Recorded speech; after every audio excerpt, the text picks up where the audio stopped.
Delcy agiu na Venezuela com o terremoto do mesmo jeito que Sánchez agiu em Valência com a enchente. Delcy não enviou os socorristas nas primeiras horas, que nada. Demorou muito, até 72 horas, 3 dias, para enviar os efetivos necessários e poder ajudar a salvar vidas. Por que 3 dias? Hoje vamos contar isso aqui. Há relatos de familiares ou vizinhos de prédios que sabiam que havia sinais de vida, que simplesmente não houve nenhum tipo de ação porque se suspeitava. Ou eles pensavam, de acordo com a mobilização de segurança ao redor desses prédios, que havia esconderijos ali. E, obviamente, eles não queriam que esse dinheiro fosse encontrado, porque era a grande evidência, não é? Pelo menos publicamente. E isso tem sido muito lamentável, porque, de fato, eu acho que aconteceu. Muitas pessoas morreram porque o regime impediu que fossem resgatadas para preservar essa evidência desses esconderijos que ainda, por sinal, podem estar debaixo dos escombros. Ele sabe que ninguém chega a general na Guarda Civil, nas Forças Armadas ou a comissário na polícia. Se antes não passou por uma série de filtros, e vocês já me entendem, sabem a que filtros me refiro, ou seja, que é dócil. Ao poder político da vez não me importa se é o PSOE ou o PP, ou seja, que lidará com qualquer um. Essa Espanha nós temos que recuperar juntos, por isso não podemos deixar que a ansiedade nos domine. Vamos esperar até que coloquem uma urna, porque nós não somos como os socialistas. Até 5 chefes de Estado e de governo na Espanha foram assassinados pelos republicanos e pelos membros do Partido Socialista. Não há nenhum que tenha sido assassinado pela direita. Nenhum. Pois é, lá existem homenagens à passionária, sim, aquela que disse a Calvo Sotelo: o senhor falou hoje pela última vez, e ele foi morto por alguns socialistas que o deixaram jogado em uma vala. Esta é a Espanha, a do confronto. Quem fala do franquismo na Espanha? A extrema-esquerda e a esquerda, e Pinochet. A extrema-esquerda e a esquerda, e Pinochet. Sanches tenta se alimentar daquela dor. É preciso ser cretino, má pessoa para mergulhar nessa dor que dividiu os espanhóis e que não queremos que se repita nunca, pois estão criando um caldo de cultura para nos colocar uns contra os outros, espanhóis contra espanhóis. Não permitamos isso.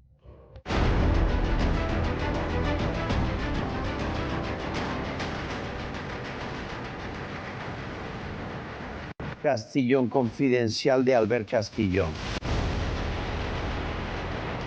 Meus seguros patrocinam o editorial do Castillón Confidencial.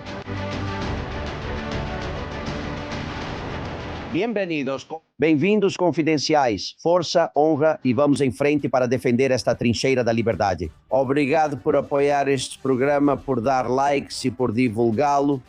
Peguem a parte que quiserem, divulguem onde quiserem, vocês são livres e ficamos felizes em colaborar com essa verdade que contamos aqui todos os dias. É surpreendente o que está acontecendo ao nosso redor e nem percebemos. Aqui contamos boa parte disso para vocês diariamente. Olhem, Delcy Rodrigues e Pedro Sánchez estão cada dia mais parecidos. Os dois estão acabados. Os dois esperam ser substituídos em breve. Os dois sabem que os espera o banco dos réus ou a prisão. E os dois não querem sair do poder e se agarram com unhas e dentes ao lugar onde nunca deveriam ter estado. Porque nem conquistaram isso, nem foram eleitos para isso. Nenhum dos dois, nem Delcy nem Sánchez, foram eleitos democraticamente, mas sim por organizações obscuras e criminosas, por máfias que usam a chantagem, o suborno e a extorsão como método habitual para chegar ao poder e para se manter nele. Delcy agiu na Venezuela com o terremoto do mesmo jeito que Sánchez fez em Valência com a enchente. Delcy não enviou os socorristas nas primeiras horas, que nada. Demorou muito, até 72 horas, 3 dias, para enviar os efetivos necessários e poder ajudar a salvar vidas. Por que 3 dias? Hoje vamos contar isso aqui.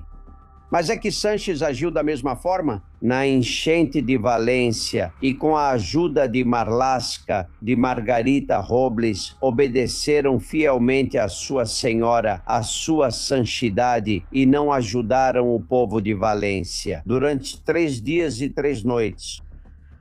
em que ninguém veio ajudá-los, nem levar água, nem colocar luz em uma rua, nem tirá-los dali com a água no pescoço. Quantos morreram afogados durante esses 3 dias? Quantos? Quantos sofreram uma parada cardíaca com alguma doença e não tiveram ajuda? Pois os mesmos, provavelmente mais, agora porque a dimensão é maior no terremoto da Venezuela. No caso de Valência, ele fez isso por pura estratégia eleitoral. Deixe que o PP cozinhe no próprio molho e depois eles vão pagar nas urnas e nós vamos governar a comunidade valenciana. Há pessoas capazes de pensar assim. O pior é que eles estejam no Palácio da Moncloa. No caso de Delcy Rodrigues, por dinheiro, barras de ouro e muito dinheiro, em vários apartamentos em La Guaira, um lugar estrategicamente situado com porto e aeroporto internacional ao lado. Em centenas de apartamentos, não apenas dezenas, foram instaladas o que eles chamam de caletas, que seriam casas secretas, apartamentos clandestinos do chavismo. Neles eram guardados os lucros das drogas. Quando eram vendidos quilos, toneladas de cocaína nos Estados Unidos ou em outros países, até mesmo na Europa, chegavam em contêineres até o porto de La Guaira. Centenas de milhões de dólares em notas de 100. E esses milhões eram colocados estrategicamente em alguns apartamentos da área agora destruída. Não só dinheiro, também barras de ouro. Inclusive, hoje vamos contar para vocês pessoas torturadas, extorquidas pelo regime. Quando tudo desabou, quando aconteceu o terremoto, a prioridade do governo de Delcy foi que ninguém descobrisse, que ninguém encontrasse o ouro, o dinheiro ou os sequestrados. Por isso, eles protegeram exatamente essas dezenas, alguns dizem até centenas de casas onde esses esconderijos secretos estavam localizados e que eles tinham perfeitamente identificados. E a prioridade não foi salvar vidas, foi recuperar o que eles tinham conseguido com o cartel dos sóis. Por isso ficaram 3 dias sem ajudar o seu povo, e os vizinhos ficaram 3 dias sozinhos e só quando permitiam, porque havia prédios inteiros nos quais não podiam entrar. Hoje vamos contar isso em detalhes e com um convidado que já está esperando, e algo mais da Venezuela. Senhores, o governo chavista entrou em paranoia. Eles estão obcecados e com medo de que Maria Corina Machado apareça nas ruínas de La Guaira ou em qualquer outro lugar da Venezuela para apoiar as vítimas do terremoto. Isso vai acontecer, segundo disse Maria Corina. Ela já tentou chegar lá, como vocês sabem, e entre uns e outros, inclusive os Estados Unidos, impediram que ela estivesse nesse lugar. O que está acontecendo na Venezuela? E além da visita ou não de Maria Corina, continuam sendo encontrados. É verdade, esconderijos, o que chamam de casas seguras, como diríamos na Europa, com ouro, com dinheiro, mas também com pessoas. Fala-se de salas de tortura. Quem tem essa informação é um jornalista investigativo com muitos anos de experiência, venezuelano, agora exilado em Miami. Meu querido amigo Castro Cando, como você está? Muito bem, Albert. Obrigado pelo convite para o seu prestigiado programa. É um prazer estar com você. Aprendemos muito com você todos os dias. É verdade que o governo chavista entrou em paranoia por medo de que Maria Corina Machado chegue lá? Absolutamente. Há até uma operação em diferentes zonas fronteiriças na Venezuela. Por exemplo, ontem fontes me informaram que nessa região muito próxima às ilhas de Aruba, e é a península da Venezuela, Paraguaná. Há equipes do SEBIN, que é o Serviço de Inteligência do Regime. Os corpos de segurança e o DGCIM estão vigiando constantemente porque temem que haja uma entrada por essa região, que por sinal foi a mesma que Maria Corina usou para sair do país em dezembro passado para ir à Noruega receber o prêmio Nobel. De modo que e eles têm razão em se preocupar, porque eu acho que uma presença de Maria Corina seria bastante desestabilizadora para o regime. É por isso que muitos de nós estamos desejando isso. Você acha que isso vai acontecer? Bom, Maria Corina agora já não está nos Estados Unidos, ela se afastou um pouco, está no Panamá neste momento, até onde sabemos, e aparentemente ela já tinha tomado a decisão, mas ela está relutante em tomar uma decisão que implique uma confrontação, digamos, muito aberta ou um caminho sem volta, digamos, com os Estados Unidos. Ela entende, obviamente, que qualquer ação que ela venha a tomar na Venezuela de alguma forma precisa contar com o apoio dos Estados Unidos. E esse é um dilema que não é fácil de resolver para ela. Sem dúvida. Bem, o que está acontecendo em La Guaira? Nos informaram que encontraram diferentes apartamentos, imóveis clandestinos, como diríamos aqui, esconderijos na Venezuela, com dinheiro, com ouro, mas me dizem que também com pessoas. Você me informava no seu canal Castillon Confidencial que inclusive há lugares onde pessoas foram torturadas e que foram localizados em La Guaira e que há um relatório enviado ao Pentágono com testemunhas disso. É assim mesmo? Sim, completamente. Antes de falar sobre esse assunto, há um relatório feito por um ex-chefe da Polícia Nacional na Venezuela, a Polícia Metropolitana, que está exilado aqui em Miami, chamado Luiz Camacho Cairuz. Ele relatou como um grupo de pessoas que estavam sequestradas e mantidas em cativeiro, digamos assim, né? Em um desses conjuntos habitacionais que desabaram, que tinham sido construídos, por sinal, pelo regime.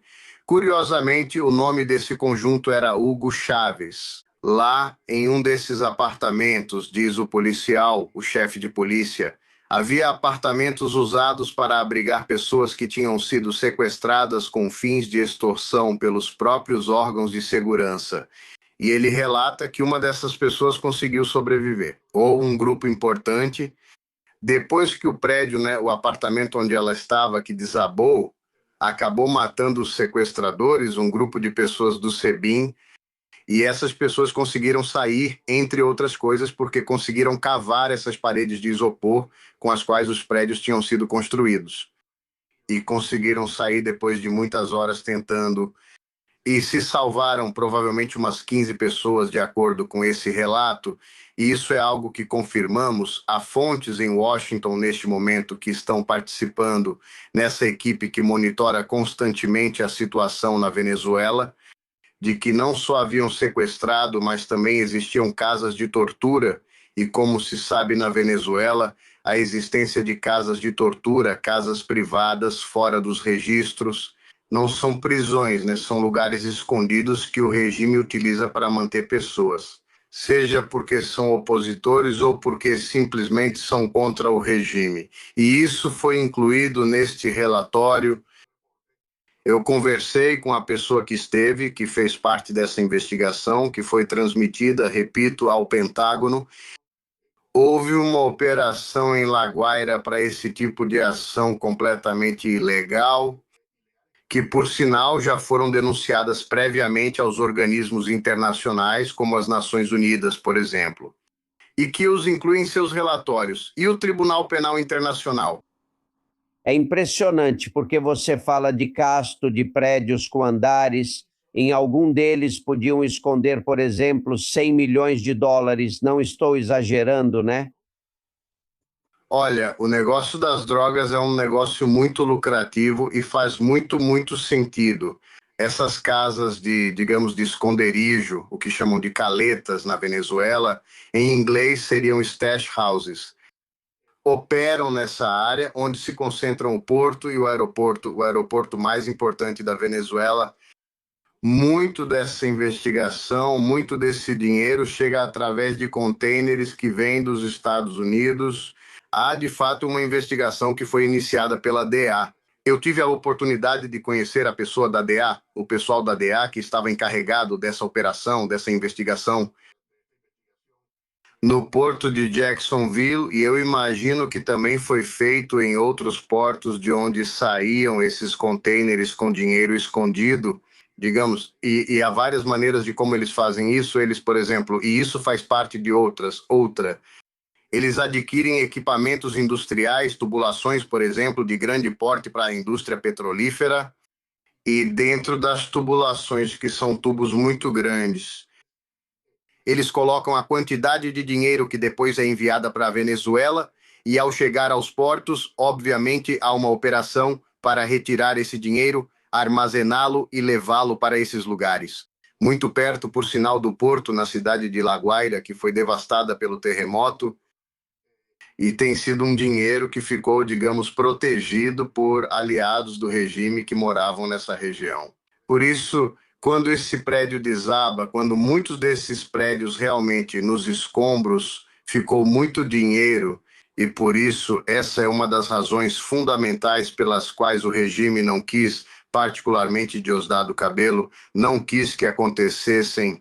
Agora há denúncias muito mais específicas de casas que foram protegidas até por uma centena de militares ou policiais. Obviamente, com esse objetivo de proteger essa enorme fortuna, fruto, aliás, das atividades ilegais, algo que, aliás, um importante jornal dos Estados Unidos, o Wall Street Journal, está repercutindo ou acabou de repercutir a mesma informação. É difícil entender que se estão governando o país, se Delcy Rodrigues Diosdado, mas sob a supervisão dos Estados Unidos, não tenham acabado com esses lugares, porque eu entendo que eles conheciam esses lugares, não é? Os Estados Unidos sabiam dessa informação ou não? Olha, os Estados Unidos sabem absolutamente tudo o que está acontecendo, não só as agências federais de investigação que vêm investigando essa situação há anos. Por exemplo, existe uma investigação de 2018. Eu conheci pelo menos uma das testemunhas, das 5 ou 6 testemunhas que se reuniram para documentar essa investigação, que tem a ver com um cartel dentro do cartel de Los Soles, que se chamava cartel da PDVSA, que utilizava a infraestrutura da indústria petrolífera para traficar, até mesmo para produzir ou processar pasta base de coca, etc.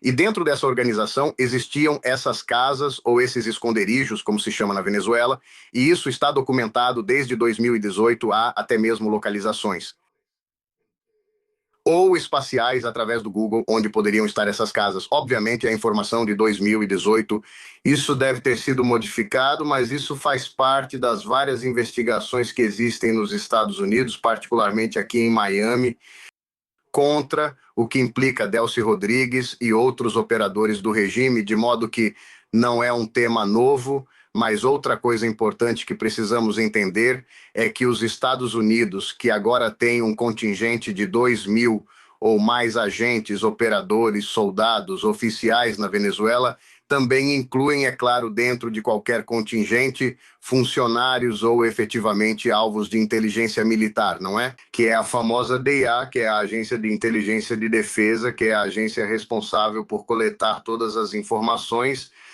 porque no meio de toda essa relação, que é percebida como muito cordial, os Estados Unidos não perdem de vista o objetivo. Estão constantemente coletando informações vitais que podem ser usadas no futuro para operações futuras. Portanto, dinheiro, barras de ouro também, Castro. Olha, há um testemunho de vários socorristas chilenos, principalmente, e isso é um assunto que também foi relatado, particularmente ao Departamento de Estado. Há um testemunho de um desses socorristas chilenos que entrou em contato com um diplomata. O diplomata enviou e houve uma comunicação com o Departamento de Estado nos Estados Unidos, em Washington, onde ele diz que não só eram constantemente assediados pelos enviados do regime, mas também monitorados até com drones para saber o que estavam fazendo. Mas ele diz que conseguiu identificar ou conseguiu descobrir, no meio dessas operações de remoção de escombros e de busca por sobreviventes, ele viu grandes quantidades de um metal amarelo que ele supõe ser ouro. E isso é uma das razões pelas quais ele diz que estavam sendo perseguidos pelo regime. O regime não queria que eles se aprofundassem muito, obviamente, porque havia... Este é um relatório que, repito, foi feito ao Departamento de Estado. Eu conheço as pessoas, tenho o testemunho dessa pessoa, A pessoa não quer falar publicamente, obviamente, pelas implicações que isso pode ter, mas fez sim a comunicação, apresentou o relato através de um importante diplomata para as autoridades do Departamento de Estado, pelo menos. É impressionante o que você diz, porque é verdade que qualquer cartel de drogas age assim, mas estamos dizendo que a ordem foi dada e alguém teve que dá-la. Delcy Rodrigues, Diosdado Cabello e Jorge Rodrigues, foi dada a ordem para que os socorristas impedissem a passagem dos que iam resgatar para que não encontrassem o tesouro do narcotráfico. Ou seja, tem gente que morreu por causa desse atraso, não é? Sim, absolutamente. Há relatos de que não foi por causa do narcotráfico, porque não eram cidadãos que estão na cadeia. Eles sabiam que havia sinais de vida, que simplesmente não houve nenhum tipo de ação porque se suspeitava, ou eles pensavam. De acordo com a mobilização de segurança ao redor desses prédios, havia esconderijos lá. E, obviamente, eles não queriam que esse dinheiro fosse encontrado, porque era a grande evidência, não é? Pelo menos publicamente. E isso tem sido muito lamentável, porque, de fato, eu acho que aconteceu. Muitas pessoas morreram porque o regime impediu que fossem resgatadas para preservar essa evidência desses esconderijos que ainda, por sinal, podem estar debaixo dos escombros. Lá nós recebemos alguma mensagem da Venezuela e nos dizem que ouviam vozes de pessoas pedindo ajuda, mas iam lá fazer o que foram fazer, não buscavam salvá-las. Eles recolhiam material, mercadorias do local que não souberam identificar e iam embora. A cena é terrível. Isso, o povo venezuelano está consciente de que é o ponto final e que no final, o pior que esse regime pôde fazer depois de 27 anos foi deixar morrer em troca de continuar enriquecendo. Eu acredito que isso gerou uma grande comoção, né? Uma grande indignação em todo o país. Isso, inclusive, já começa a se refletir em algumas das pesquisas que estão sendo feitas recentemente. Tem uma importante que acabou de ser publicada pela agência Bloomberg, junto com essa organização chamada Atlas Intel, que é uma empresa de pesquisas, e estão revelando a rejeição extraordinária que existe, não só contra Delcy Rodrigues em particular, mas também contra a instituição das Forças Armadas, que, em teoria, deveria ter assumido a responsabilidade do resgate, digamos assim. E ficou muito claro que durante as primeiras 72 horas, e isso é algo que até grupos de resgatistas denunciaram, nas primeiras 72 horas não houve uma ação decisiva por parte do regime. A gente se pergunta por quê, não é? O que eles estavam tentando ganhar nesse prazo crítico. Aliás, para salvar, tem um resgatista que acabou de chegar a Miami, da equipe de bombeiros que foi para lá, que dizia que se tivessem chegado mais cedo, teriam salvado inúmeras, muito mais vidas do que conseguiram salvar, porque obviamente o tempo é decisivo nesse tipo de desastre. É impressionante o que você me conta, Castro. Imagino que para a Espanha é impressionante. E como será para um jornalista venezuelano como você? Olha, a pergunta que estamos nos fazendo há vários anos, especialmente desde 3 de janeiro, quando vão embora ou quando prendem a Delcy, a Diosdado e a Bandeira? Olha, banda... Acho que desde o momento em que foi tomada a decisão de capturar Maduro, os Estados Unidos deram prioridade ao tema da estabilidade. Eles não queriam repetir o erro que cometeram no Iraque em 2003 de decapitar, digamos, o regime. Nesse caso, era o de Saddam Hussein. E eles decidiram que parte desse processo de estabilização tem que ser construída com a ajuda dos que estão agora, dos que têm o poder de fato. Digamos, não. Obviamente não existe nenhum cenário de longo prazo, médio prazo, em que essas pessoas vão continuar, digamos, para sempre ali, agarradas ao poder. Eu acho que há, mas enquanto essas pessoas garantirem um nível de estabilidade, ou seja, que evitem o caos, mesmo dentro das próprias fileiras chavistas, vão ter uma avaliação. Os Estados Unidos, por enquanto, estão considerando isso, e é preciso lembrar que há um planejamento, ou seja, os Estados Unidos vêm planejando isso, tem a estratégia das 3 fases que todos conhecemos. Mas é importante saber, Alberto, o que dizem os planejadores? E estou falando das pessoas que estão no Pentágono, que são os planejadores da parte militar, que é um componente muito importante, mas também o pessoal do Conselho de Segurança Nacional, que são os assessores diretos que conversam com Trump. Eles estão constantemente estabelecendo um tipo de modelo com inteligência artificial de última geração, digamos assim. Existe como vocês sabem bem, existe um acordo que foi estabelecido. Até mesmo o Pentágono está se tornando parceiro de várias dessas empresas de inteligência artificial, como a Anthropic, por exemplo, que é um dos sistemas mais avançados. Além disso, acredita-se que o modelo de planejamento para a captura de Maduro foi feito com a ajuda da Anthropic. E toda essa mobilização de 150 aviões foi feita com base nesses modelos de cenário. E eu acho que os Estados Unidos estão avaliando isso passo a passo, elaborando todos esses cenários nos quais, por enquanto, a participação do regime nesse processo é importante, versus um modelo, digamos, um cenário em que a oposição assuma o controle, né? E isso é um tema controverso e difícil, porque os Estados Unidos, assim como não confiam no regime, também não confiam plenamente na oposição. E o que eles não querem é que tudo o que conseguiram alcançar seja desfeito. Por uma série de desacordos internos, por divisões dentro da oposição, pela capacidade ou incapacidade de ter liderança sobre os fatores de poder, como as Forças Armadas. O que vai acontecer, por exemplo, se Maria Maricorina chegar ao poder? Ela vai ser obedecida pelos militares? O que vai acontecer com os grupos de segurança? O SEBIN, o DGCIM, o OT, que é um órgão da Polícia Nacional na Venezuela, que são como as forças especiais leais a Diosdado Cabello. Então, o motivo pelo qual tirar Diosdado Cabello criaria um vazio, por exemplo, é que esse vazio precisa ser preenchido, não é? Tenho a impressão de que os Estados Unidos não conseguem preencher esse vazio no momento. Digamos, uma liderança que evite que todas essas forças, que no fundo são criminosas, se descontrolem ou comecem a agir por conta própria. É um cenário bastante complexo. É curioso como os tempos mudam, Castro, que agora é a inteligência artificial que decide quando as coisas devem ser feitas e quando não.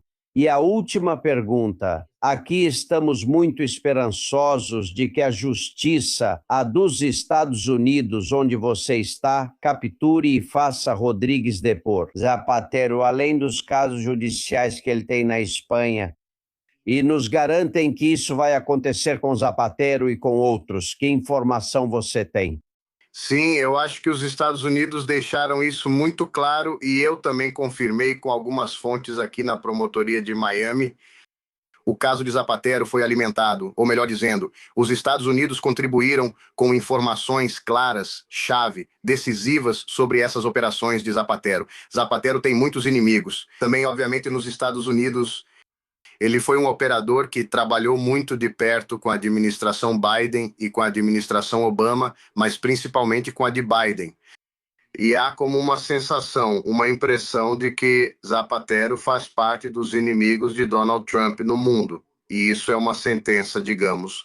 Isso quer dizer que os Estados Unidos têm acesso a uma quantidade de informações, porque muitos dos casos aos quais Zapatero esteve conectado também estão ligados a casos que os Estados Unidos estão levando adiante.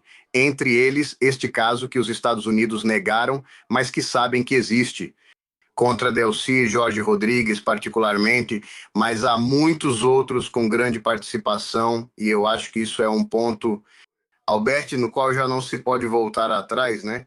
Ou seja, não se pode desver ou voltar atrás no que já foi avançado, isso está aí, né? E uma vez que a justiça americana entra, digamos, nesse mecanismo, é uma máquina que é muito difícil de parar.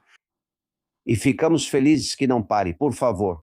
Confiamos mais na justiça dos Estados Unidos do que na nossa aqui na Espanha. É triste, mas é assim. Castocando, eu te sigo no seu canal. Muito obrigado por essa informação e sempre à sua disposição. Um abraço, Alberti. Obrigado pelo convite. É uma honra estar no seu programa. Um abraço. Muito obrigado. O aplicativo MIS Seguros patrocinou o editorial do Castilhão Confidencial. Baixe o MIS Seguros, a forma mais fácil e rápida de controlar todos os seus seguros em um só lugar. Ao andar de patinete elétrico, você não quer carregar papéis. Tenha seu seguro digital, organizado e sempre disponível. Obrigado por assistir. Um abraço. Castillón Confidencial de Albert Castillón. Bem-vindos ao mundo Vichy Catalan, onde o autêntico e o saudável andam juntos. Aqui sabemos como aproveitar e também como cuidar de nós mesmos. Um lugar para transformar cada momento em único e saboreá-lo intensamente. Esperamos por você na Casa da Água com Gás Vichy Catalan. Senhores, preparem-se, porque Sanches está em tudo e organizou uma linha de roupas, isso mesmo que vocês ouviram, que todos nós pagamos com dinheiro público, está sendo paga uma linha de roupas. A linha de roupas se chama, moda de rua, dizem, se chama Democracia Sem o E. Bom, vejam a campanha, por favor.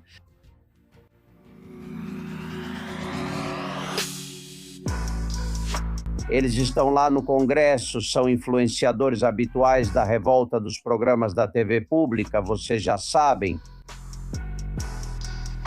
Camisetas, moletons, calças, tudo com uma estética bem urbana. Esperamos. Bom, ele diz que essa linha de roupas foi criada por causa dos 50 anos do que eles chamam de Espanha em liberdade. Com Sanches, não sei o que estamos comemorando, mas supõe-se que eles ainda estão lembrando a morte de Franco. Quanto isso nos custou, não é? Vocês estão pensando, nada. 15 milhões de euros?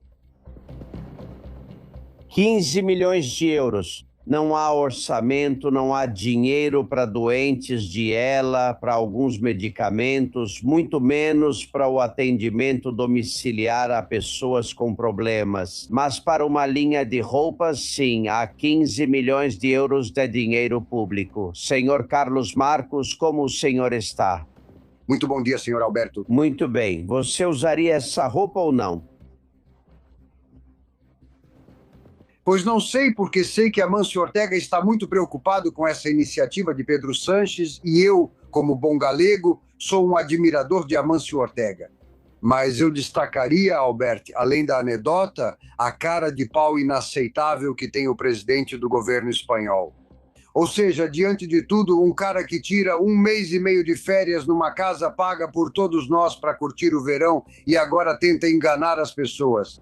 Com essa idiotice dessa marca de roupa que já prevê um fracasso iminente, mas que ainda é agravada pela Copa do Mundo, porque Pedro Sanches agora quer que a gente preste mais atenção na bola do que na confusão.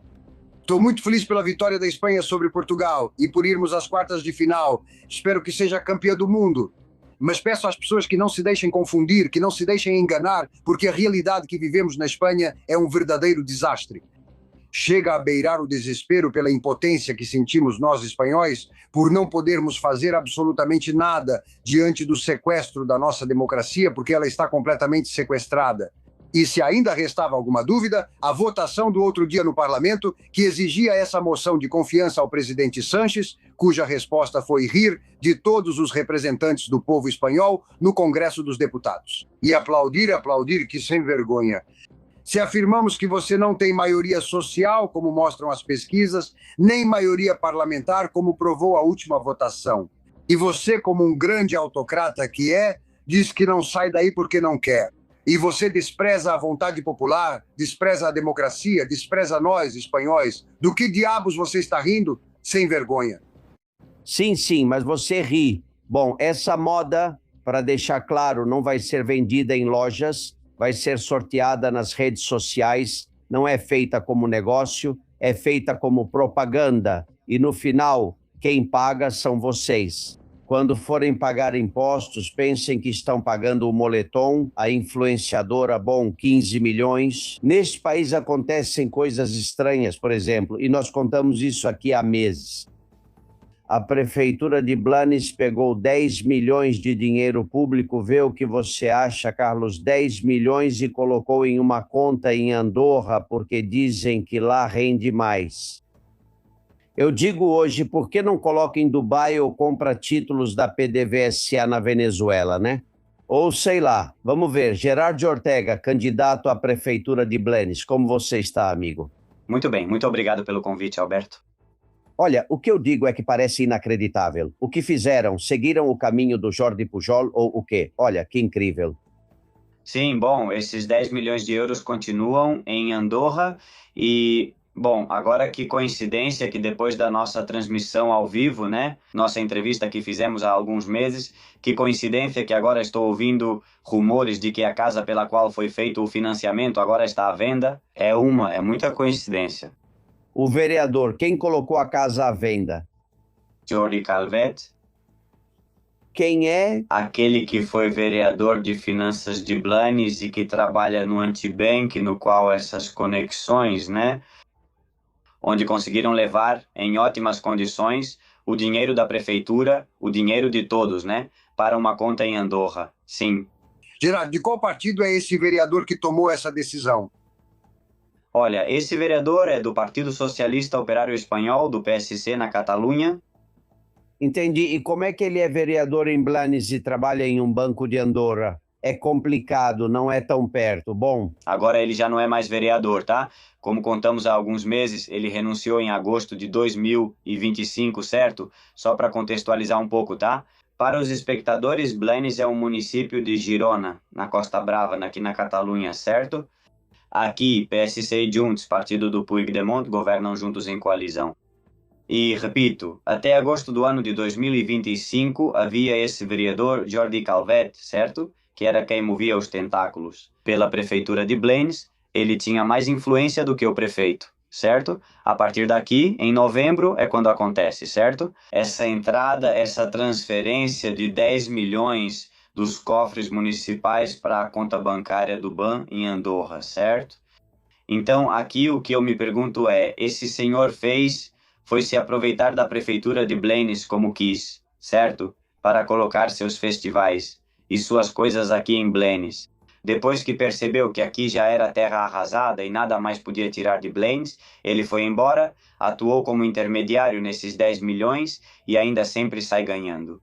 E isso bom, eu acho que é só mais um exemplo do partido que nos governa na Espanha, do PSOE. Isso é só mais um exemplo. você consegue imaginar, Carlos, você acha que é normal que dinheiro público espanhol seja colocado em uma conta em Andorra para gerar lucros? Isso é para começar legítimo? Eu duvido. Eu duvido, porque se qualquer cidadão pega seu dinheiro, vai para Andorra e abre uma conta em um banco andorrano, está cometendo evasão de capitais, a menos que declare isso ao Ministério da Fazenda e justifique esse dinheiro. Mas nesse caso de dinheiro público, não podem usá-lo para uma atividade privada que gera benefícios, nesse caso, para um particular. Ou seja, é o cúmulo dos cúmulos. Mas eu imagino que, sabendo dessa informação, tanto a agência tributária quanto algum juízo de plantão, em que alguém apresente uma denúncia, vai abrir uma investigação, porque não é que não seja normal, nem que não seja razoável, é que não é legal. É que não é legal. Não parece. Existe algum processo judicial aberto sobre isso, Gerard? Não tenho conhecimento. Não tenho conhecimento porque, afinal de contas, o cúmulo dos cúmulos é que o prefeito disse que estava tudo legal, que ele simplesmente, foram apresentadas propostas de vários bancos e ele percebeu que o Antibank tinha as melhores condições, então escolheu o Antibank. É incrível. Eu digo que eles estão seguindo o caminho de Puyol, mas agora nem se escondem mais. Agora eles contam, explicam. Bom, nesse país acontecem coisas assim. Aliás, você é garçom e com muito orgulho, né? Correto. Por que te chamam de Milei catalão? Bom, Eu tenho bastante afinidade com a figura de Javier Milei e com as ideias dele. E é verdade que o meu discurso que defende um corte nos gastos públicos, um ajuste nas contas, neste caso municipais, então se criou essa semelhança, certo? Guardadas as devidas proporções com Javier Milei, com o presidente Javier Milei. Também é verdade que, em algum momento, eu tenho algum contato pelas redes sociais com algum deputado da La Libertad Avanza. Fomos conversando e, a partir daí, é verdade que muitas pessoas da La Libertad Avanza felizmente me conhecem e, surgiu essa semelhança que foi criada. se as coisas não forem bem em Blanes, você vai para Buenos Aires, que é linda, e lá vão te receber de braços abertos. O fato é que a ocupação de espaços públicos e de dinheiro público na Espanha é muito diferente da de qualquer outro país europeu. É normal, por exemplo, que no Palácio da Moncloa algum familiar more lá por um tempo. O pai de Mariano Rajoy morou lá porque estava doente. Ele era muito idoso. Ou os pais de Sonsoles Espinosa, ou seja, os sogros de Zapatero, também moraram lá, porque o andar térreo onde vive o presidente do governo tem um andar superior com vários quartos. E é como se fosse um hotel, onde a pessoa pode convidar quem quiser para passar alguns dias. O que não é normal é que more alguém que diz estar pagando impostos em Portugal e continua escondido na Moncloa. David Sánchez Pérez Castellón, como conta Alejandro em Trambaságuas, está morando na Moncloa desde 23 de junho no andar de cima, tocando um piano de cauda que foi deixado lá. Sonsoles Espinosa trabalha no patrimônio, ela cantava em um coral. Vocês já sabem, David faz essas coisas. Coloca aí, Guilherme. Vamos sofrer um pouco.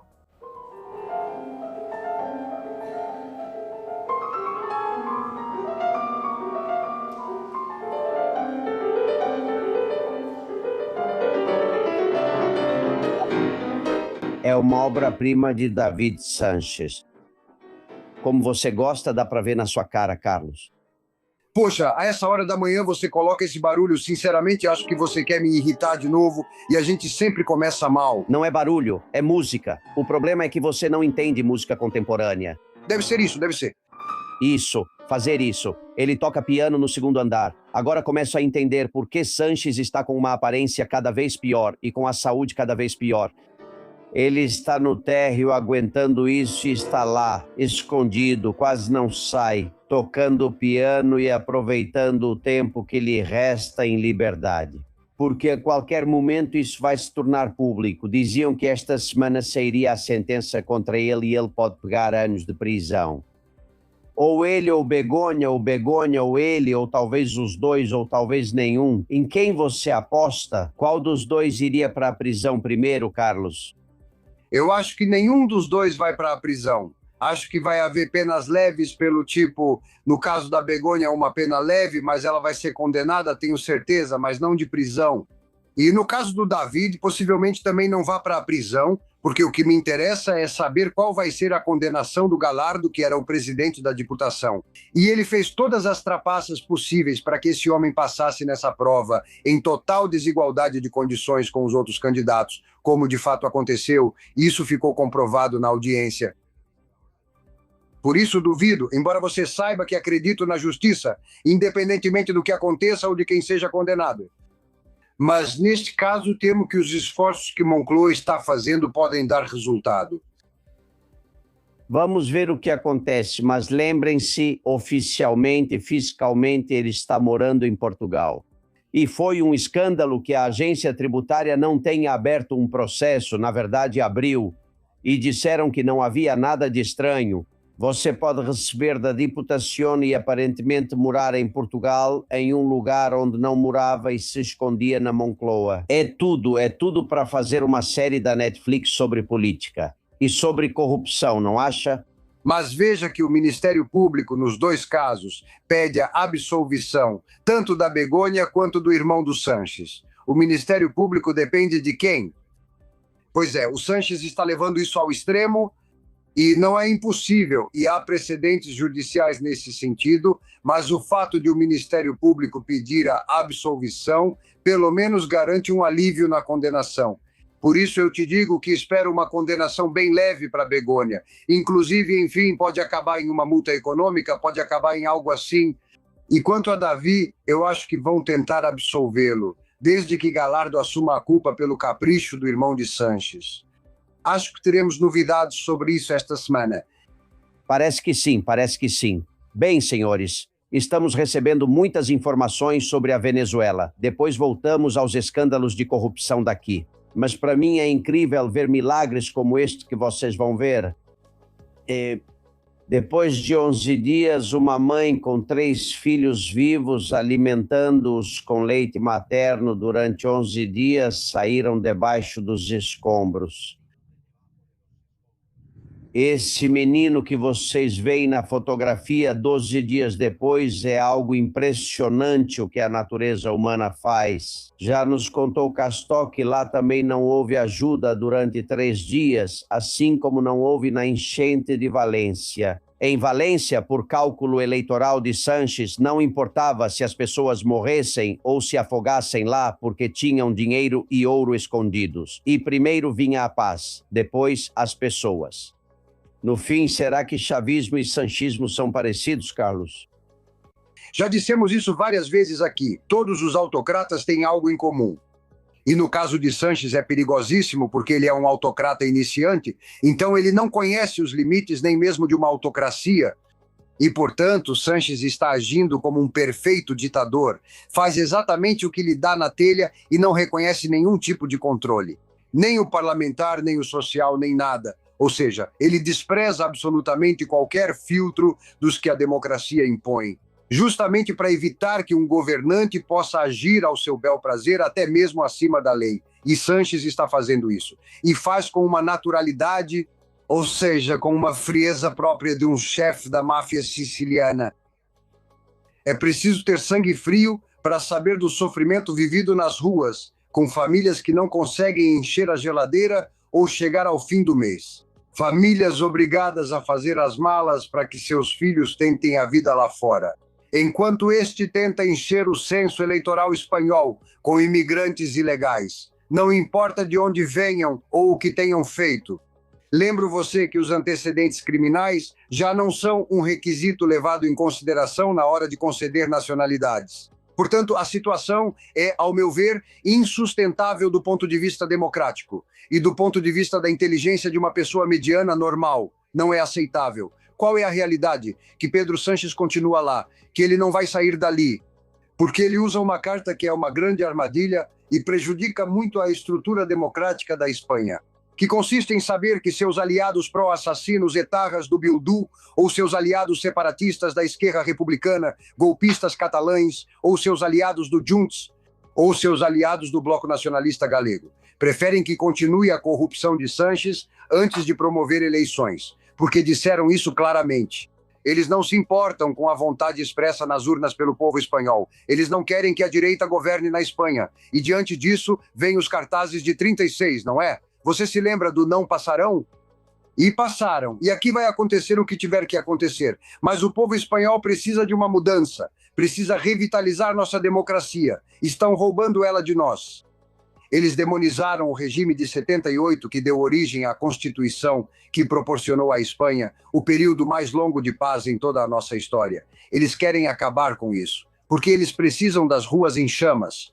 E te garanto que a partir de setembro veremos as ruas pegando fogo, alimentadas por esses irresponsáveis que continuam na Moncloa. Aconteça o que acontecer, eles não têm sentimentos, não têm empatia, e não querem reconhecer o valor de uma democracia que eles mesmos sequestraram. É impressionante o que você diz. Além disso, esse governo sempre nos trata como idiotas. Eles acham que não somos capazes, que somos facilmente manipulados. Agora a moda é distribuir pesquisas falsas entre o La Vanguardia, que é um meio sanchista do grupo Odo, é o País, a Sexta e todos os outros canais, a La Uno, claro, e contar mentiras. A última foi que a Espanha não entende, vocês não entendem como tiraram o passaporte da Begonha e como ela não pôde ir à cúpula da OTAN. Ouçam o Bolaños, o ministro mais servil. A comunidade jurídica e a sociedade espanhola, em sua ampla maioria, consideram, como é lógico, que Begoña Gomes tem risco zero de se furtar à ação da justiça. Risco zero porque ela está cercada o tempo todo por agentes da Polícia Nacional. Nem o Reino Unido nem a Turquia fazem parte do espaço europeu de segurança, liberdade e justiça, não. Embora com ambos os países tenhamos uma cooperação judicial e policial extraordinária. Obrigado. Alguém explicou para esse homem que a sociedade espanhola quer que essa mulher vá para a prisão, que nunca uma esposa de um presidente fez o que ela fez, que ninguém entende isso. Por que eles acham que somos idiotas, Carlos? Não, eu acho que nesse caso eles não nos acham idiotas. Por isso estão lutando para evitar que Begoña seja julgada por um tribunal popular. Porque entre o povo a raiva, a indignação é gigantesca e vai ser muito difícil que um tribunal popular não entenda as acusações feitas contra Begônia e a condene. Por isso eles querem evitar isso. Esse homem que é um cúmplice absoluto de toda a trama criminosa que Pedro Sanches montou, com seus esquemas, com as leis, com toda essa operação que ele montou, querem evitar isso. Porque para Pedro Sanches, nem mesmo que Begônia seja condenada vai representar um limite. E para seus aliados também não. Os cínicos do PNV agora se refugiam dizendo que se houvesse uma sentença, o senhor os toma por idiotas. Uma sentença do Tribunal Supremo pode demorar 3, 4, 5 anos, ou da Audiência Nacional pode demorar 10 anos. Não venham vocês com essa conversa. Mas é claro, é que o PNV está sempre estendendo a mão e Sanches não faz outra coisa senão dar-lhes concessões, novas responsabilidades. Ele está dando a eles a gestão de coisas que antes eram impensáveis. Mas se ele está disposto a entregar à Catalunha a arrecadação de 100% do IRPF, está rompendo a coesão que exige uma nação como a nação espanhola, que é o que dá sentido à nossa nação. Uma história, uma tradição, um presente e, acima de tudo, um projeto de futuro. Eles estão destruindo isso. Querem fazer tudo explodir. Vimos ontem ou anteontem em Pamplona como os navarros tiveram que reivindicar que Navarra é Navarra, que não é Euskal Herria. Bom, então é isso. Ou temos que aguentar um presidente da comunidade autônoma basca, que é o que é, uma comunidade autônoma, sentindo vergonha da seleção espanhola e dizendo que não se importa. Ou os do Bloco Nacionalista Galego que afirmam não se interessar pela Copa se a seleção galega não jogar. Vão todos para o inferno, mas estão destruindo a Espanha e só nós. Você dizia, só o povo salva o povo. Só o povo espanhol pode salvar a Espanha. Para isso precisamos ir às urnas. É preciso paciência. Vamos sofrer. Agora teremos um mês distraídos com a seleção espanhola. Tomara que chegue à final ou até vença a Copa do Mundo. Mas que isso de forma alguma sirva para tirar da nossa cabeça o sofrimento que Pedro Sanches e a quadrilha criminosa que o acompanha na Moncloa estão causando ao povo espanhol. Falando sobre a Copa do Mundo, quero que você ouça a Josefa. Ela está cansada de ligar na televisão espanhola, Canal 2, e ouvir futebol em catalão também. Querido Albert, estou de saco cheio de que o futebol... Querido Albert, estou de saco cheio de que o futebol seja transmitido no segundo canal em catalão. Hoje, que a Espanha está jogando contra Portugal, também está passando no primeiro canal. Mas o que diabos eles estão fazendo no segundo canal? Bom, é que a semana toda as transmissões são em catalão, mas eles não têm, 7, 8, não sei quantos canais de televisão catalães, também no segundo canal. E a gente tem que tolerar isso. O que você acha? Como você entende isso? E, por outro lado, Josefa, um dos que colocou programas em catalão na 2 foi o Iniesta. Quer dizer, Andrés Iniesta, que eu não acho que esteja faltando dinheiro para ele, quis entrar no negócio das produtoras de televisão e lucrou com isso. E deram para ele um monte de programinhas para ganhar centenas de milhares de euros com a concessão dada a dedo. Igualzinho ao Buenafuente, igual ao Mickey Mikimoto, todos desse grupo. Mas o Iniesta também... Você entende isso do Iniesta, Carlos? O Iniesta está de olho no dinheiro e vai lucrar, pois essas produtoras recebem muito dinheiro público e depois vendem os programas às TVs públicas por uma fortuna. Aí você tem o Broncano, que faz um programa ruim, absolutamente chato, entre outras coisas, mas o cara está recebendo 25 mil euros por programa para o bolso dele. Mas é que a produtora também é dele, tem um negócio montado aí. E nessa questão das línguas autóctones, estão promovendo o que chamam de processo de normalização. O conceito de processo de normalização é um conceito que tem sua raiz no nazismo. Há quem atribua isso ao Goebbels na época.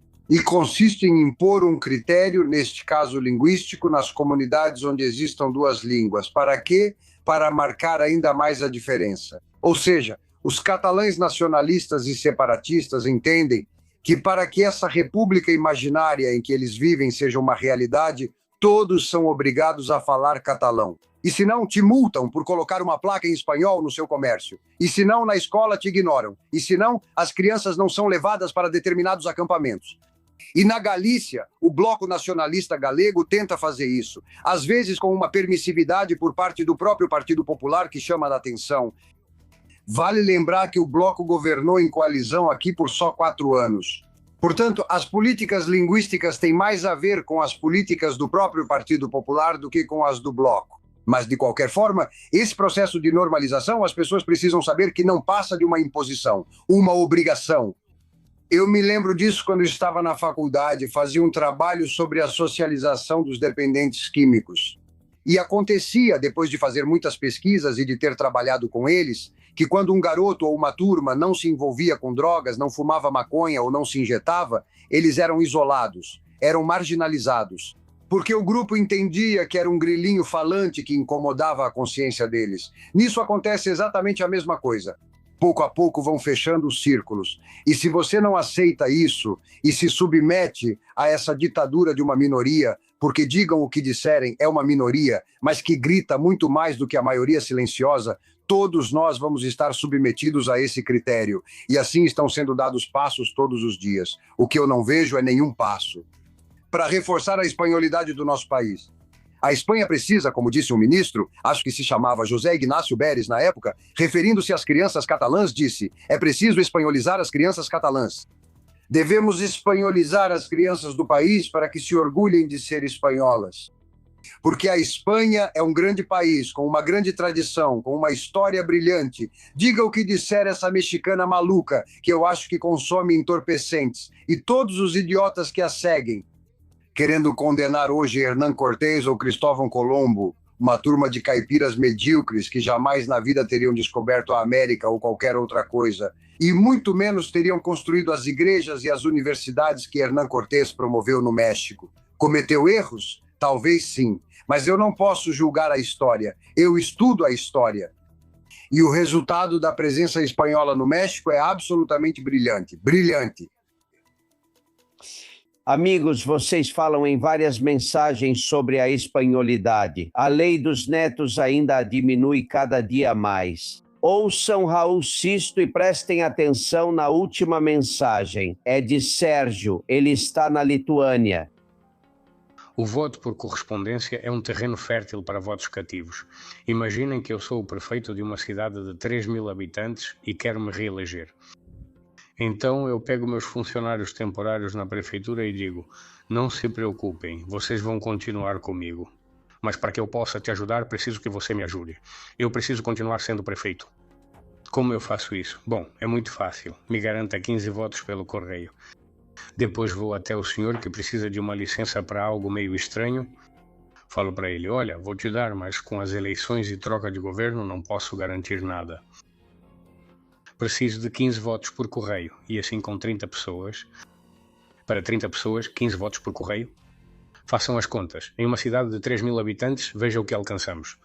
Vamos ver por que o Supremo Tribunal não suspende a regularização que este governo traidor está fazendo.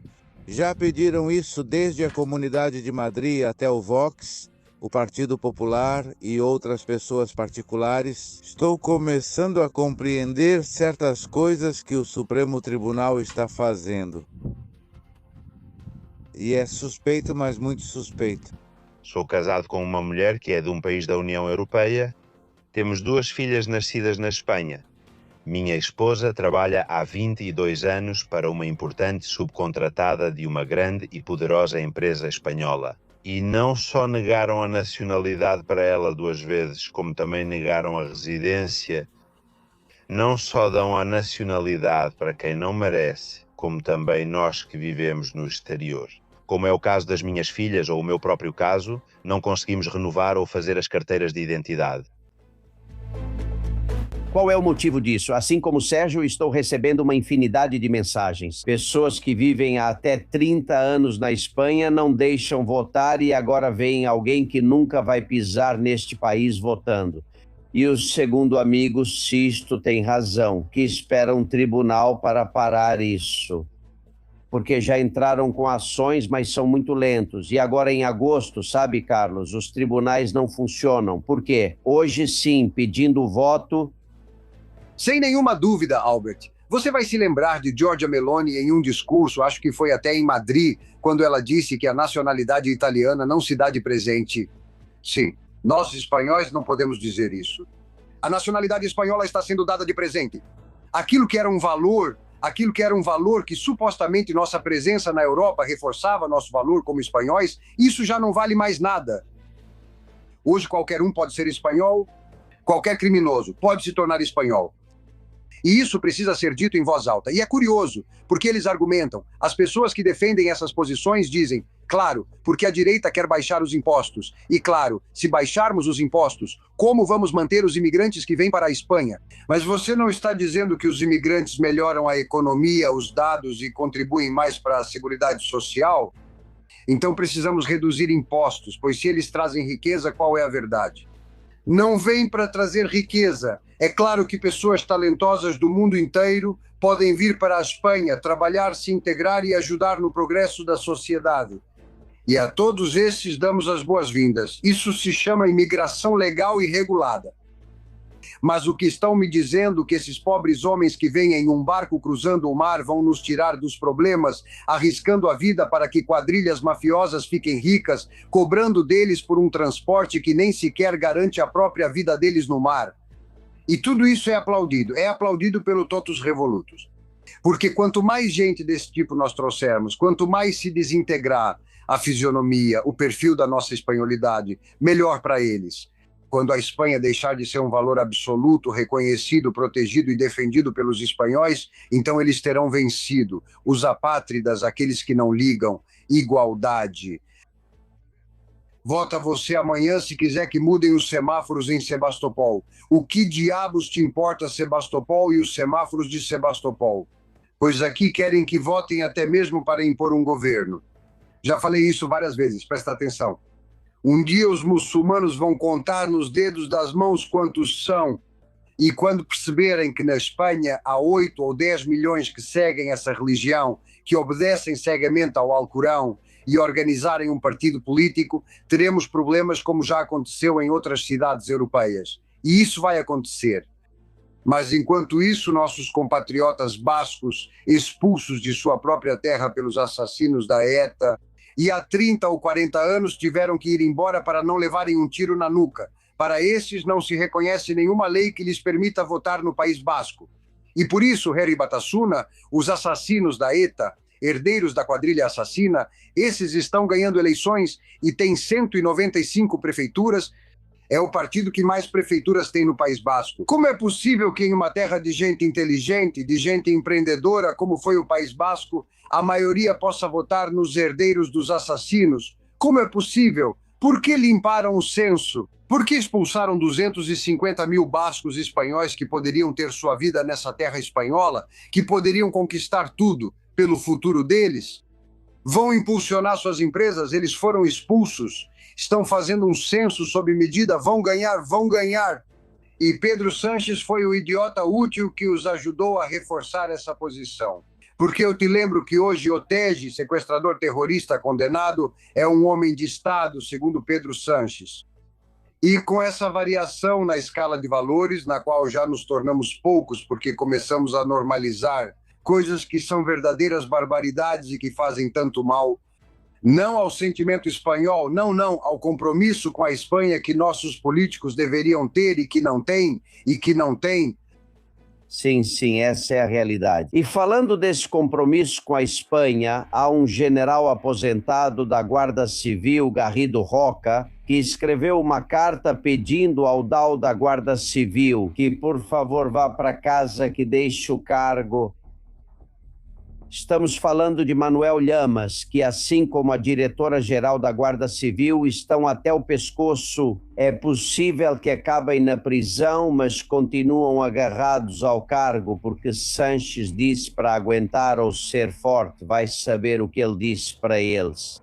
Nesta carta, ele aconselha que deixe o cargo, que não participe de manobras políticas, que não desenhou nem leva em consideração que a Guarda Civil a qual ele pertence deve sim ser um exemplo, que ele está dando um mau exemplo aos guardas civis. Assumindo em suma que não deve nada a nenhum político, ele diz: Ver o Dal acusado no mesmo processo judicial que investiga a intimidação, a coação a membros da Guarda Civil é revoltante. A carta é muito dura. Francisco Vendala, tenente-coronel, como está? Bem, Albert Carlos, um abraço. Bom, vamos ver a carta. A carta me parece impecável em parte, na maior parte. O que acontece é que vejo 2 defeitos graves nela. Quando diz o general Garrido Roca, Bom, acontece que se escolhe ou se designa os comandantes, neste caso o Dal, por suas capacidades técnicas, porque é um comandante técnico, etc, etc, etc, que não tem nada a ver com a direção política. Aí me surpreende o general dizer essas coisas porque ele sabe que ninguém chega a general na Guarda Civil, nas Forças Armadas ou a comissário na polícia, se antes não passou por uma série de filtros, e vocês já entendem a que filtro me refiro, ou seja, que é dócil ao poder político da vez. Não me importa se é o PSOE ou o PP, ou seja, que aceita tudo. E que, além disso, o mantém no cargo. Veja agora como o mantém no cargo, desde que continue demonstrando essa docilidade. Você fica aí porque trocar por outro agora seria um verdadeiro desastre. Então isso que ele diz na carta me surpreende. Há muito tempo, tenente-coronel, coronel, generais, claro, comissários, não chegam a esses cargos e antes não, sinto dizer, praticamente se venderam, porque continuam confundindo obediência com submissão e neutralidade com inibição. Já vimos agora que essa confusão entre neutralidade e inibição termina em colaboração, que é o que aconteceu com o tenente-general Lamas. Por isso está aí a ordem que ele deu a UCO. Era ilegal, anticonstitucional, ilegítima. E ele deu a ordem e sabia o que estava fazendo, por mais que agora venha dizer que não. E ele se mantém porque há muito tempo, pelo menos para esse homem, a honra não é mais o seu lema. E depois também me surpreende na carta que no final ainda lhe dá o benefício da dúvida e diz que, bom, espera que quando chegar diante do juiz possa esclarecer todas essas circunstâncias pelas quais foi acusado. Vamos ver, eu acho que ele vai conseguir esclarecer muito pouco porque foi pego com a mão na massa, pelo menos em parte do que já se sabe e que está comprovado com uma ordem, porque além disso ele deu por escrito porque o tenente-coronel Lamas pediu por escrito e ele entregou. Então, o que estamos vendo é que, pelo menos para o tenente-general Lamas, sua divisa não é a honra, mas isso já faz muito tempo, ao que parece. Depois vem a segunda parte. Parece mentira que o general Garrido ainda dê o benefício da dúvida e diga que, bom, espera que quando ele comparecer diante do juiz, possa esclarecer as circunstâncias de sua acusação e tudo mais. Ele não vai conseguir esclarecer nada porque foi pego com a mão na massa. Porque pelo menos em boa parte do que o juiz está imputando já está comprovado e todos nós sabemos disso. Ele deu uma ordem ilegal e ilegítima e por escrito que foi solicitada pelo tenente-coronel Varas e Lamas e está lá, não vai poder voltar atrás. Mas quem continua no cargo. É aí que está sendo descoberto o que está acontecendo nas forças policiais e nas forças armadas. Essas pessoas chegam aos cargos depois de terem, vou dizer, se vendido. Não sei se por dinheiro, eu não acredito nisso. Mas sim na questão de aparecer na foto, estar em evidência. Esses cargos trazem consigo uma série de privilégios e, em geral, oferecem portas giratórias quando se aposentam, que são conseguidas dessa forma. Esse é o grande problema que temos nas forças policiais e nas forças armadas. Um sátrapa se mantém no poder no final por causa dessas duas forças. Porque, com o perdão da redundância, são eles que detêm a força. Também percebo outra atitude que me chama a atenção, e o general Garrido não a questiona. E o que fazem os outros generais que estão na ativa, que não vão até o tenente-general Lamas e dizem: olha, companheiro, você manchou a Guarda Civil, me manchou também, que cumpro minha missão todos os dias, e ou você vai embora, ou você pede demissão, ou nós vamos te demitir aqui todos juntos, assim, literalmente. E dessa forma, ao ver isso, já se lavaria menos as mãos. A honra da Guarda Civil, porque o que o tenente-general Lamas está manchando e o que os outros generais estão manchando com seu silêncio, que parece cumplicidade, é a honra da instituição, onde há muitas pessoas honradas, onde há muitas pessoas que arriscam a vida e acabam vendo na cúpula atitudes terríveis que vêm acontecendo há muito tempo. O caso do tenente-general Llamas me parece um bom exemplo. Llamas. Isso acontece nas Forças Armadas, generais, chefes, eles têm aguentado o que o capricho do político da vez manda e não souberam dizer em determinado momento: olha, isso aqui não pode ser feito. Por exemplo, aceitar diretores da Guarda Civil, que são uns insignificantes, que nem sabem o que é um guarda civil, isso o senhor não aceita. Se o senhor quer um diretor da Guarda Civil, tem que escolher generais daqui para que sejam diretores da Guarda Civil. Se o senhor quer um ministro da Defesa, há generais do Exército, Aeronáutica ou Marinha aptos para o cargo porque conhecem o assunto. Porque senão colocam um rapazinho de 40 anos que já está colando cartazes para o PP, para o PSOE, que são sectários. E então acontece uma coisa muito importante. Ao ver o que está acontecendo com Llamas, que a Guarda Civil não foi neutra, mas sim sectária. Ideologicamente, porque passou a servir a uma ideologia, neste caso a sua diretora-geral, neste caso ao PSOE. Com o PP teria acontecido o mesmo. Tenente Coronel Vendalá, vamos refletir nos próximos dias sobre outros aspectos e obrigado por dizer o que ninguém diz e contar o que ninguém conta. Um forte abraço. Um abraço para todos, abraço. Vejam sobre o governo, últimas mensagens. Quique, Elias na Flórida, Guile, Juan Antônio e Miguel. Olha, eu só digo que eles são imorais. Eles não são imortais. Então já sabemos o que temos que fazer. Pegá-los pelo pescoço e fazê-los falar, e essa gentalha está tornando nossas vidas impossíveis há 40 anos. Sobre o depoimento no Senado de Gertrudes, a secretária de Zapatero, a expressão no rosto dela, junto com as perguntas que fazem a ela, é fundamental que toda a Espanha veja para uma mudança rápida. Me contaram que esse que está recluso em casa, até as sobrancelhas dele estão se enrugando. Agora vocês estão desmoronando, não é? Agora que vocês estão cercados e sabem o que vão enfrentar, agora vocês desabam. Mas vocês não se lembram do mal que fizeram a tanta gente com suas leis e com sua ganância. Vocês me divertem muito com o escritório de artes cênicas. É que, de verdade, a única coisa que posso dizer é que isso já não é mais como o filme dos anos 40, Ali Baba e os 40 Ladrões. Esse é o filme do Ali Baba de não sei o quê, mas com 300 ladrões. Se o problema da sociedade civil é que ela não tem representação, então o mais lógico seria criar um partido para representá-la, o que certamente causaria muito dano aos outros partidos. Então aí sim teríamos força para enfrentar esses sem vergonha. Amanhã espero ter uma exclusiva sobre a lei de Diez, que acho que vai interessar a todos.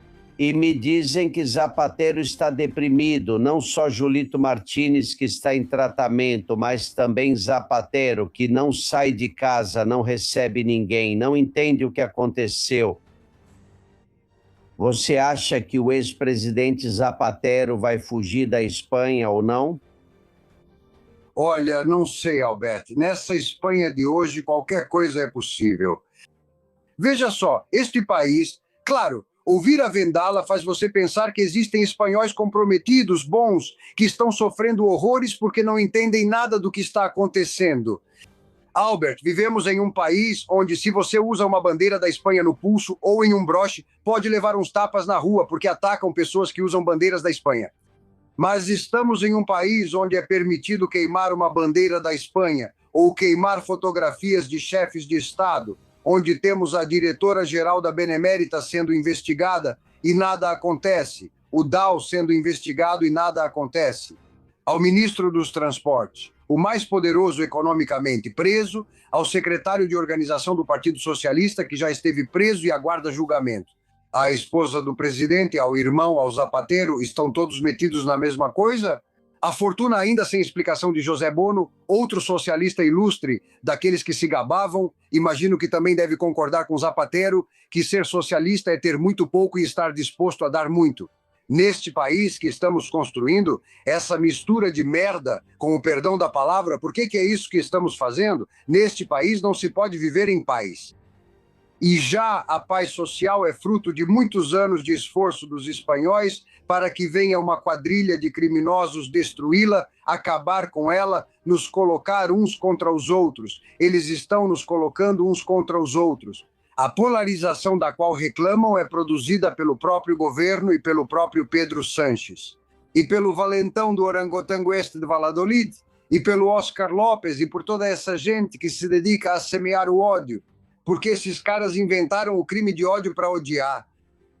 E odeiam o tempo todo, mas odeiam à custa de destruir famílias, de romper amizades, de dividir o país, de destruir as instituições, de tomar todas as instituições, de colonizar, de nos privar da liberdade, de nos obrigar a assistir canais de televisão pública que são propaganda política 24 horas por dia, que ainda por cima enriquecem aqueles que apareciam na TV com aquele da sobrancelha, que era muito simpático.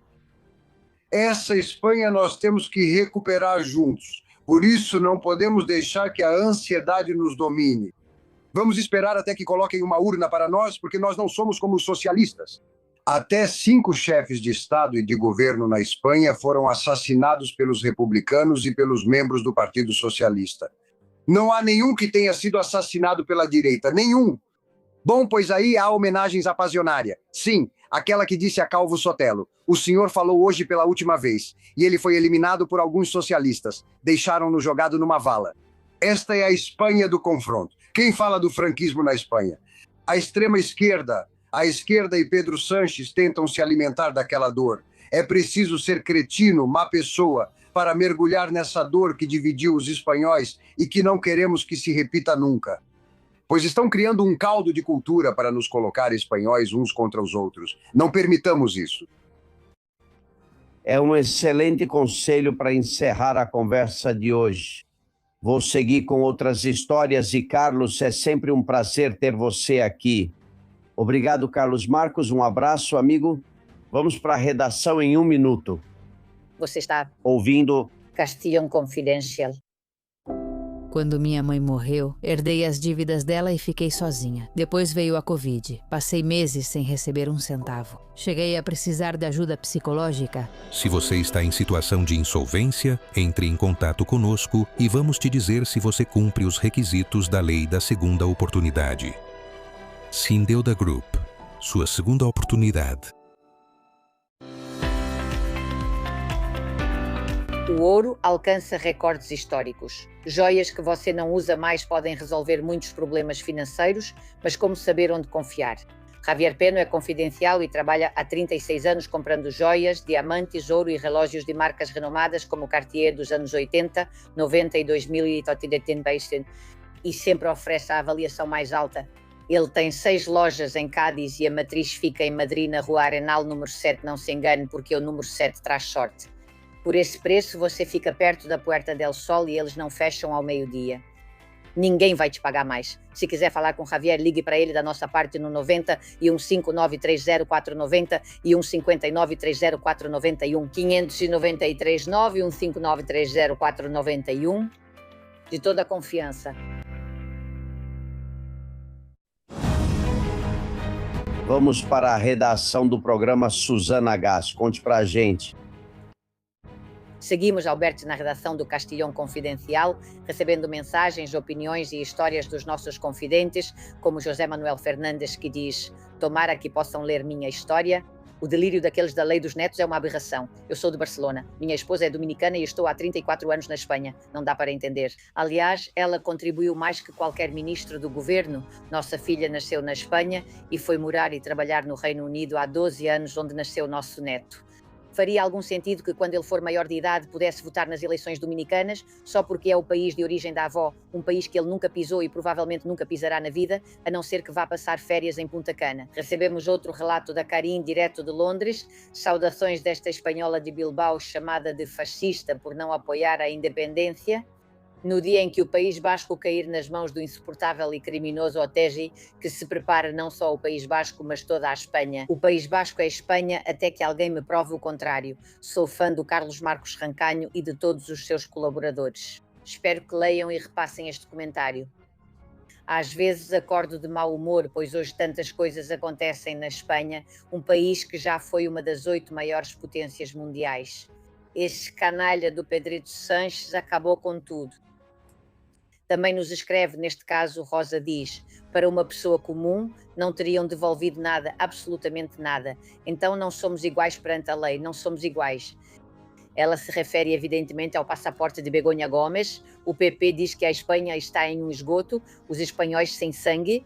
Governo com suposta quadrilha criminosa e oposição covarde e globalista. Ninguém faz nada de graça aqui. Dolores diz que como pode haver tantos jornalistas que não remam a favor da verdade e contra a mentira acumulada deste governo indigno, onde vamos parar?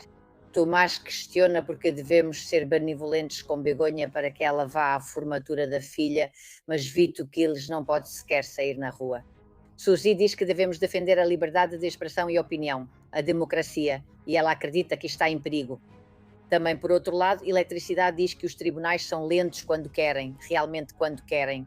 Para entregar os documentos ou o passaporte para Begoña não foi lento, pelo contrário. E no final, Sev nos explica, diz que precisamos de políticos honestos, e aqui deixamos para ver se isso é importante. Para quem está entrando diariamente no nosso canal, todas as entrevistas estão disponíveis em nossos canais.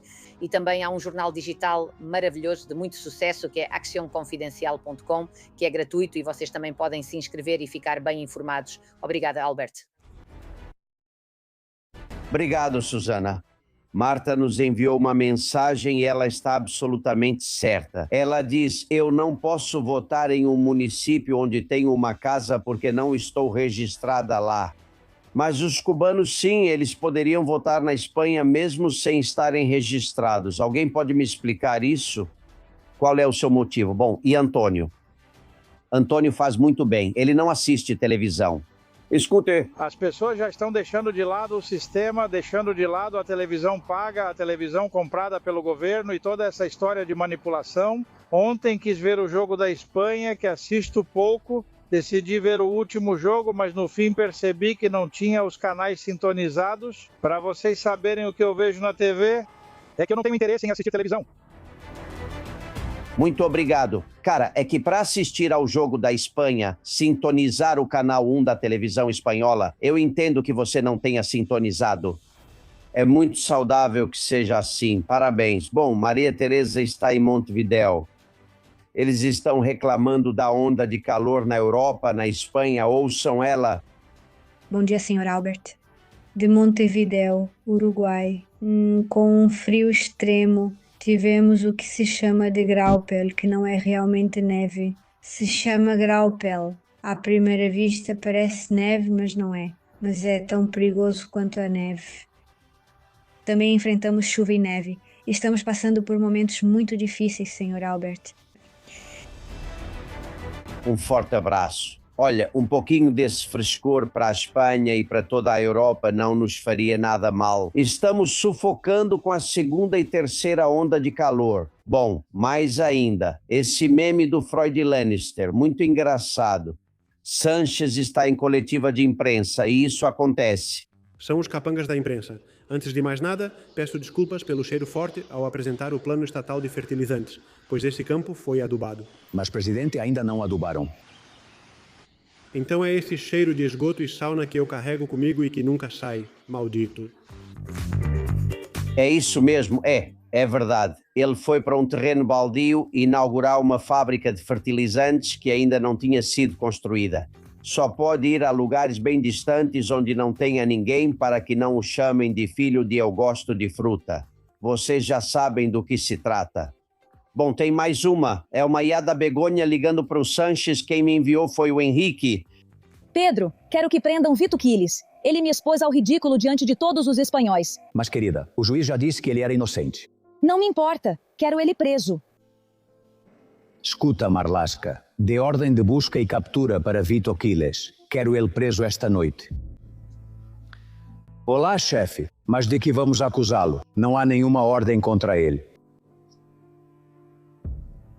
Por isso não se preocupe. Primeiro prenda ele e depois a gente inventa alguma coisa. Tudo bem, vou dar a ordem aos meus homens. Mas fique sabendo que isso pode explodir na sua cara. Você que sabe. A máfia, a tremendo. Mas eles são assim. Angelines me manda mais uma. Freud Lannister, atenção a isso, que é uma obra de arte. Eles saem com o saco de dinheiro do Banco da Espanha, a polícia se aproxima. Boa tarde. O que aconteceu aqui? Como? Que eu saiba, não aconteceu nada. Amado líder, o que diz sobre rumores de que a UCO investiga um de seus ministros por assalto a banco? Nossa, que invenção absurda. No Sauna Notícias tivemos acesso à câmara de segurança do banco em posse da UCO, onde o ministro aparece levando o dinheiro. Julguem vocês mesmos.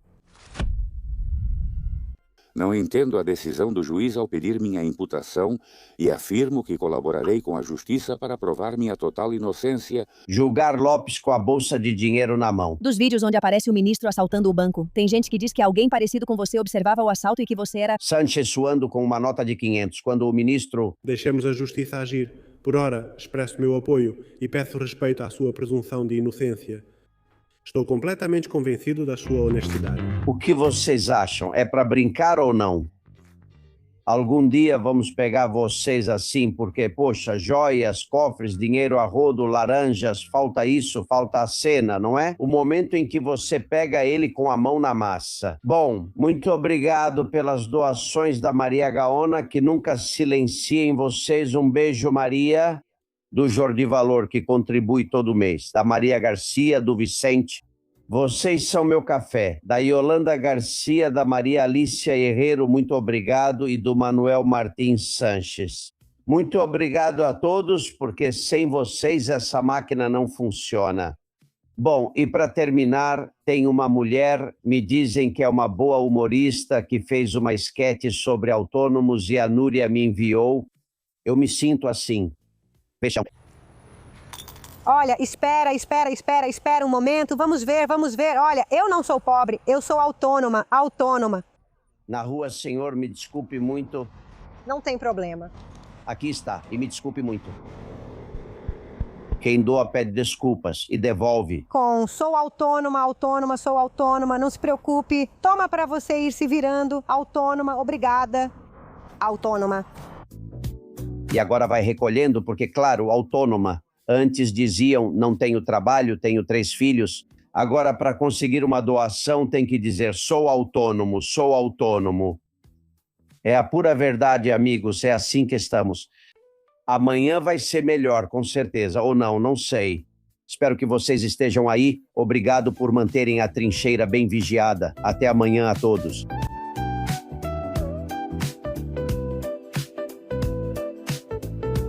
Você sabe disso e eu também sei. Somos confidenciais. Você é confidencial. Eu sou confidencial. Todos confidenciais. Todos confidenciais. Mas só para mentes abertas e para gente desperta. Da trincheira nas balas assobiam e não tem como sair lá fora. Aqui, a liberdade tem asas de cera. Albert Castillon, Susana Gás. Nem vocês, meninas, nem eu, nem mais ninguém. Muito obrigado.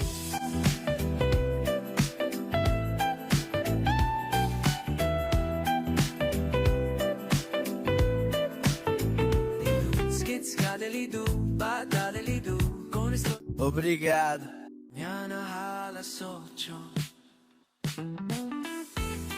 Castillon Confidencial, de Albert Castillon.